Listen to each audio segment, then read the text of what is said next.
Carl, another tough away trip. Obviously, Wellington are struggling a little bit, but they're a good team. That 2-2 against Sydney would have given you guys a lot of confidence, I imagine. Yeah, most definitely. I think the brand of football we're playing at the moment is really exciting and a high pressure type of football. So we intend to carry that on. And as you said, Wellington have had some really good results of late, and so it's going to be a tough trip for us.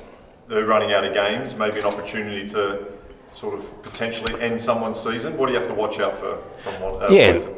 Yeah, look, Wellington, they are very good footballing side, and in transition, they're very good in transition, with De Villa just sitting in between the defence and the midfield. So it's something that we have to be mindful of. That's what cost us last week, those transition goals against Sydney. So it's something that we've worked on this week, especially coming up against Wellington. So if we can control that and have control of the possession of the ball, with our attacking weapons, we should be able to come away with 3 points. You say transition moments, you're a team that likes to go forward. Will we see maybe you guys be a little bit more defensive? No, that's not in our nature. The way that we set the team up now, it's more about attacking and taking the game and wanting to dominate the game. And that's clearly evident in the style of football we've played the last 6 or 7 games. So we're going to continue that on. They've obviously been to Tasmania and played on Thursday, travelled back. Is it an opportunity really to run them into the ground early on? Look, yeah, I suppose it's their third game in their 8 days. We did that last week with Sydney, and we went over the top of Sydney at the end of that game. So I don't think we can look too much into that. Teams now in the A-League are very professional and very fit and can manage these 3 games in a week. So I don't think that will come into effect, but it's important that, as I said, we just play our possession brand of football, and hopefully we can dominate and get the win. There's a few boys back out there involved in the session, Mo Toure and Cassini in particular. How are they tracking? Are they going to be involved at all this weekend? Yeah, they're both going along exceptionally well. Cassini's back in the squad and will travel. It was only a slight hamstring that he did, and we were ultra cautious with his recovery time with that, and he'll come back in and play some part in the game tomorrow.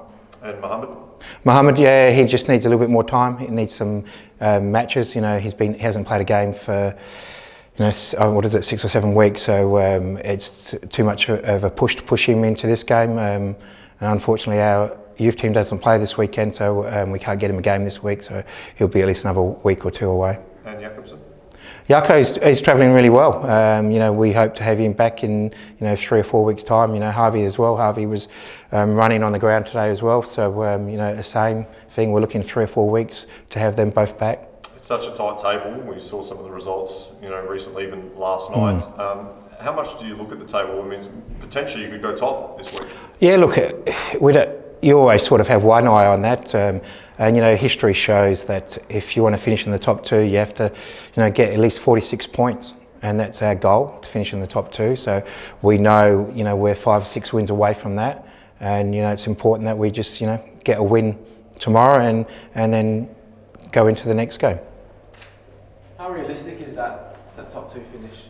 Yeah, most definitely very realistic. As I said, we're maybe 5 or 6 wins away from getting a top 2 spot, and we've got 5 home games left, 4 away games. So it's in our hands at the moment. So we're pushing for that. We know history shows that if you're not in the top 2, it makes it very difficult to win, and that's our goal: to get in the top 2 and win the championship.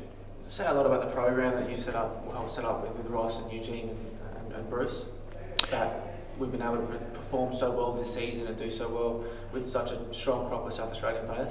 Yeah, most definitely. I think adding that little bit more experience towards the back end of the season of Craig and One Day has really improved the squad. We were struggling a little bit before that, but with that quality and that experience that they've brought to the squad, it's lifted the younger boys that are here, and it's great for them to have those role models to aspire to and learn from. You're going to lose probably a couple of guys when the Socceroos or Liveroos come around. Is there any opportunity to bring anyone else in purely as cover for that scenario? No, not at all. I don't think At this stage, my understanding is we won't lose any of the Olyroos. They will wait for the season to finish, and then Socceroos is what it is. And I've had a meeting with Graham Arnold, and I'm fully supportive of both programs. And if he needs our players, he takes our players with our blessing.